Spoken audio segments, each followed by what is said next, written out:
According to the latest CBRE report on office market trends in the top three cities of NCR, Bengaluru and Mumbai, Mumbai seems to be emerging as a hot favorite for A-grade office spaces. Absorption in Mumbai has gone up by 50% in the first quarter of 2016. But rentals have remained stable in this city, while in Gurgaon, NCR and Bengaluru, there has been a marginal increase in rentals. To decode all these numbers for us, we are now joined by Ram Chandani, MD Transaction Services, the author of the report. Ram, thanks very much for joining me. Now, you've tracked three cities, but Mumbai is seeming like it's really recovered very well and is looking promising. Would you agree? I mean, when you look at the three key markets in India, which is NCR, Mumbai and Bangalore, if you look at the 2015 numbers, the highest absorber for commercial office space was Bangalore, followed by NCR. In the first quarter of 2016, we've seen a substantial increase in take-up of space in Mumbai. That's predominantly with the banking and financial services sector growing largely. Okay, so both Bangalore and NCR, your report says, has seen some improvement in rentals, though Mumbai hasn't actually seen improvement in rentals. So what will the trend be like in the coming few quarters? What are you expecting? One of the reasons why we've seen a substantial increase in rentals across major markets in India is because of limited availability of ready-to-move-in supply. Obviously, as demand picks up, the availability of ready-to-move-in supply is very critical.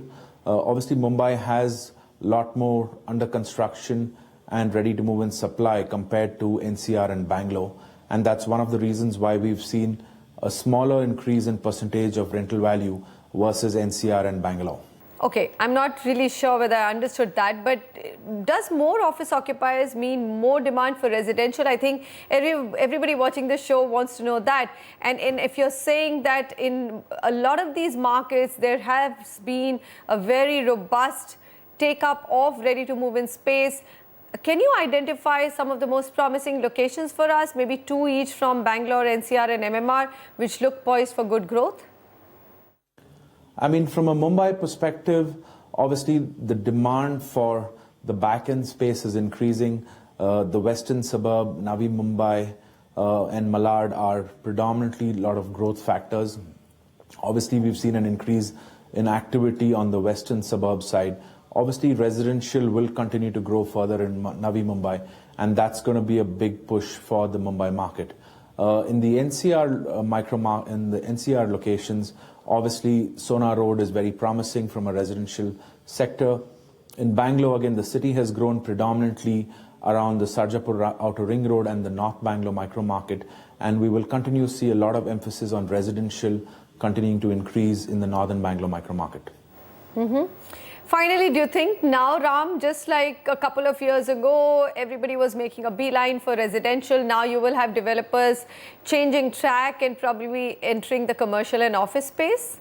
Predominantly, the market has been, on the commercial side, has been traditionally with the tier one office developers. We've seen a lot of suitors who predominantly focused on the resi sector, looking at coming into the commercial sector, and that's going to be across India. Ram Chandani, thank you very much for joining us today and giving us an insight on that report.